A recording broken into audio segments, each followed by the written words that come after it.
do I make the type of music that I make? Why is it the blues or a modern interpretation of the blues? Well, it's a very easy answer wrapped in a very complicated story. Um, my mother was a huge country fan when I was growing up, so I grew up with everything from Conway Twitty through George Strait. Alan Jackson was her personal favorite. Um, my stepfather, who raised me since I was an infant, I called him Pop. I still call him Pop, even though he's not with us anymore. Pop was a few years older than my mom, and he grew up during the heyday of Motown and blues, when all the greats were touring, when the Temptations were the original Temptations. And he had an aunt that had a bar, a juke joint, down by the bay where I grew up, and where he grew up. This was before I was born, obviously.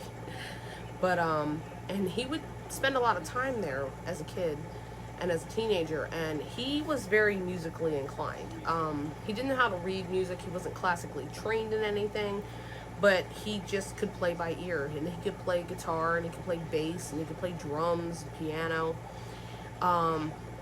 And he used to sit down and tell my brother and I stories when I was growing up, when we were kids, and he would be so animated with it. And he was always a very serious man, but when he told those stories, he lit up. And he would usually have his old guitar out. He had an old Fender that was in rough shape. But he would tell stories about how, certain artists would come through and, their bass player would pass out drunk before the show started. And his aunt would say, well, Dickie Dowd over there can play. Why don't you let him sit in? And he would sit in and he would play. And they were funny stories, but they were real too. Like, they seem surreal talking about it nowadays, because you would never hear about a big time artist just getting some random kid in a bar to sit in with his band. But it was a different time then. But hearing those stories and the music, and it stayed with me. In my later years of my adolescence and stuff, I got into my own music. I was a big metal fan. My brother was a huge hip hop fan, and I wanted to be like my big brother, so I got into that too, obviously. And I carried all that into adulthood with me, and I can't say I have a favorite genre just because this is what I'm making now.